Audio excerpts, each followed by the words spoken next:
Before I get into this post, I want to give an apology to the folks over at Bleeding Green Nation, our Eagles site here on the SB Nation network.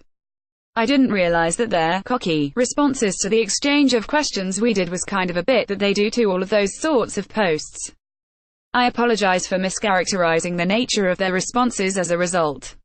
I failed to gather all of the facts, and that's what happened as a result. With that, this exchange of information between myself and Brandon Goten, BGN's lead writer, is sort of unique. Each of us has presented the other guy with 3 reasons why the other team will win this week's game.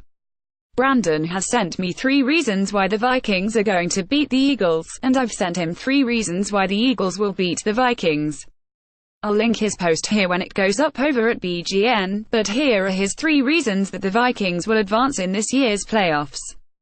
On Everson Griffin vs Halapoulivaati Vaitai is a big mismatch.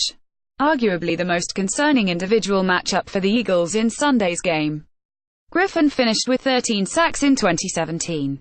He generated 61 pressures in 484 pass rush snaps. Vaitai, meanwhile, allowed 39 pressures in 455 pass block snaps. Vaitai ranked 47th out of 55 offensive tackles in PFF's pass blocking efficiency stat. There was a stretch later in the where he allowed the most pressure in the league over several weeks. Vaitai hasn't been a total disaster while filling in for Jason Peters. He's largely been serviceable, but sometimes he just gets beat really bad. And all it takes is one of those plays to lead to a game-changing strip sack for the Vikings. While we're on the topic of the Vikings' defensive line, I also expect Linval Joseph could create some problems for the Eagles. He could limit Philly's run game, which would put more pressure on Nick Foles to throw. Nick Foles is still a concern. Speaking of Foles, I still don't have the utmost confidence in him. Perhaps the second half of his outing against the Falcons was a sign of things to come for the Eagles.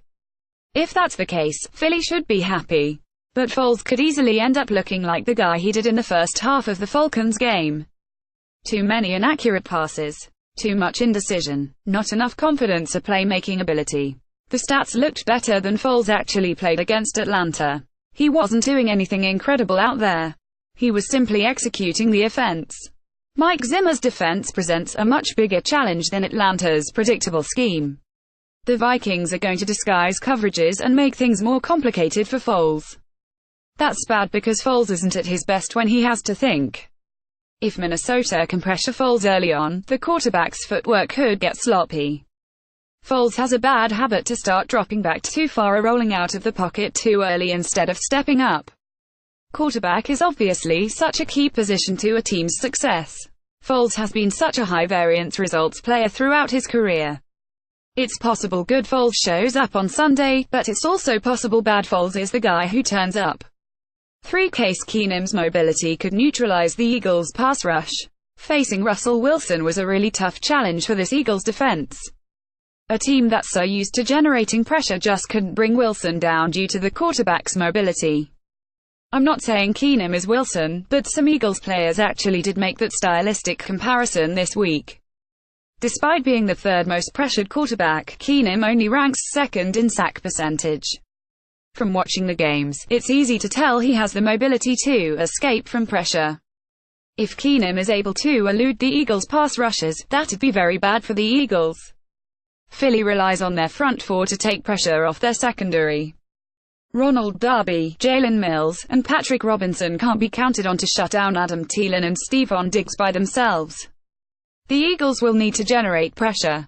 Keenum's ability to extend plays could be frustrating for this Eagles defense.